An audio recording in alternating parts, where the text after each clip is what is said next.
എന്തു പറ്റി? ഞങ്ങൾ ആ സെല്ലിന്റെ മുമ്പിൽ കൂടെ പോകുമ്പോ അവൻ ആരോടോ എന്തോ സംസാരിക്കുന്നു. ആ, ഞങ്ങൾ ശ്രദ്ധിച്ചപ്പോ ജയിലിൽ ചാടുന്നതിനെ കുറിച്ച് അവൻ പറയുന്നത്. പക്ഷെ ഞങ്ങൾ സെല്ലി നോക്കിയപ്പോ അവൻ മാത്രമേ ഉണ്ടായിരുന്നുള്ളൂ സർ. ഞങ്ങളെ കണ്ടിട്ട് അവൻ സംസാരം നിർത്തുന്നില്ല.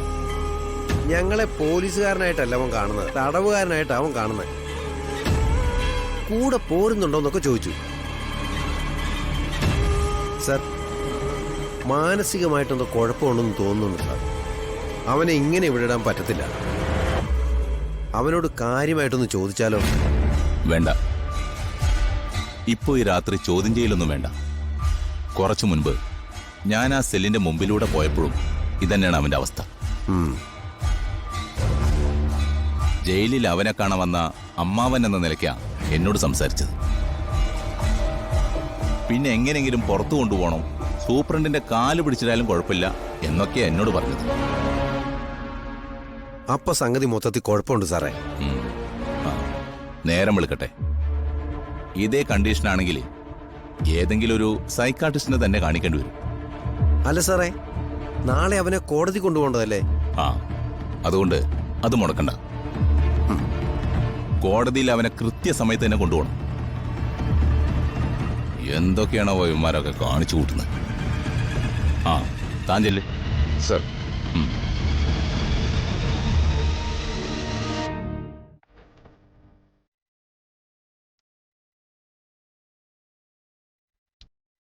എടോ, തനിക്ക് പേടിയുണ്ടോ? ഇല്ല. ആ, ചോദ്യങ്ങളിൽ ഒട്ടും മയം പ്രതീക്ഷിക്കണ്ട. ആന്റിയോട് ചോദിച്ചതിനേക്കാൾ ക്രൂരമായിരിക്കും നന്ദിത മഹാദേവന്റെ ചോദ്യങ്ങൾ. എല്ലാം തീരുമാനിച്ച് ഇവിടം വരെ എത്തിയില്ലേ? ഇനി ഒളിച്ചിടാൻ പറ്റില്ലല്ലോ. അമ്മ തോറ്റുപോയെടുത്ത് മോള് ജയിച്ചു കാണിക്കണം.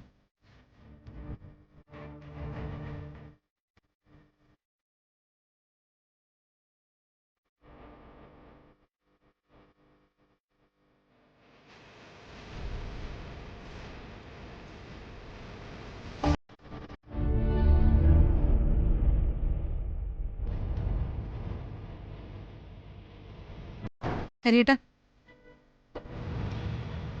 ഒരു മിനിറ്റ്.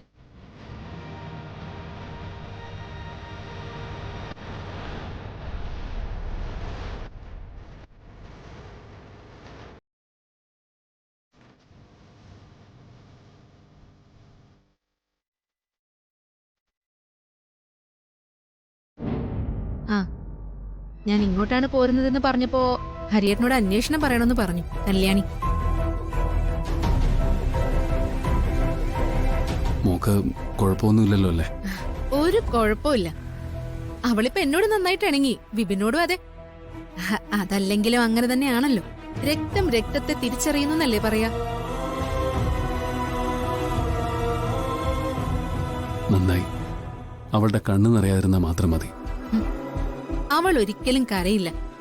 കുറച്ചുനാള് കഴിയുമ്പോ ഹരിയേട്ടനെ തന്നെ അവള് മറന്നുപോകും. അങ്ങനെ ഞാൻ അവളെ സ്നേഹിക്കും. ശരി.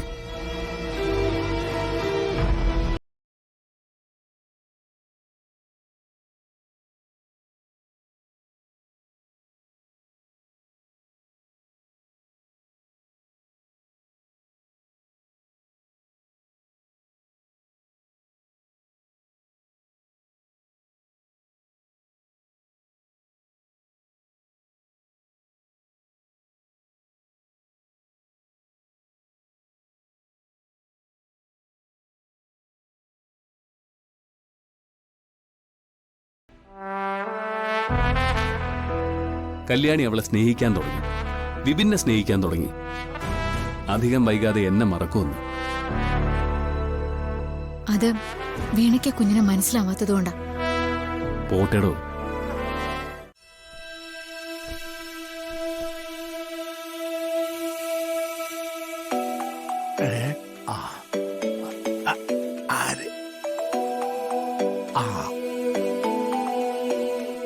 ബാങ്കിന്നായിരിക്കുമോ? ഹലോ അപ്പൂപ്പ, ആ മോളെ മോളെ എവിടുന്നാ വിളിക്കുന്നേ? മക്കളെ ഇത് ആരുടെ നമ്പറാ? ഇത് ഇവിടുത്തെ അപ്പൂപ്പന്റെ ഫോണാ. എനിക്ക് എല്ലാരോടും സംസാരിക്കണം എന്ന് പറഞ്ഞപ്പോ ഇവിടുത്തെ അപ്പൂപ്പൻ തന്നതാ. ഞാൻ അച്ഛനെ നിത്യാമ്മേനെ ഒക്കെ വിളിച്ചു. അവരെന്താ ഫോൺ എടുക്കാത്തെ? മക്കളെ അവരിപ്പോ അങ്ങോട്ട് കോടതിയിലോട്ട് പോയിരിക്കുക. മോളെ ഈ കോടതിയിലുണ്ടല്ല, അവിടെ ഈ ഫോൺ ഉപയോഗിച്ചൂടാ. അതാ അച്ഛനും അമ്മയൊക്കെ വരുമ്പോഴേ അപ്പൂപ്പൻ പറയാൻ കേട്ടാ മോളെ വിളിക്കാൻ. അപ്പൊ മക്കളെ സുഖാണോടാ? മോള് ഭക്ഷണമൊക്കെ കഴിക്കുന്നുണ്ടാ? കുഞ്ഞെ നീ അവിടെ പോയിട്ട് കരച്ചായിരുന്നാ? ഇല്ല അപ്പൂപ്പ, ഞാൻ കരഞ്ഞില്ല. വീണാമ്മയുടെ മുമ്പിൽ ഒട്ടും കരഞ്ഞില്ല. ഞാൻ കരഞ്ഞ അച്ഛനും നിത്യാമ്മയ്ക്കും സങ്കടാവില്ലേ? പിന്നെ അച്ഛനെ നിത്യാമ്മ എല്ലാരും ഉപദ്രവിക്കില്ലേ? അതുകൊണ്ടാ കരയാനത്. ശരി മോളെ. ഞാൻ കൊറേ നേരം ഒറ്റയ്ക്കിരിക്കുമ്പോ അച്ഛനെ അപ്പൂപ്പനെ നിത്യാമ്മേനെ ഒക്കെ ഓർമ്മ വരും.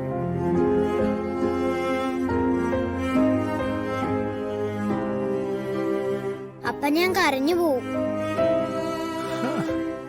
എടാ എന്ത് ചെയ്യാനാ മോളെ, ദൈവം നമ്മളെ ഇങ്ങനെയൊക്കെ ആക്കി കളഞ്ഞില്ലേ? എടാ മോളുക്കുട്ടാ, നീ എല്ലാരോടും നല്ലോണം പെരുമാറണം കേട്ടാ.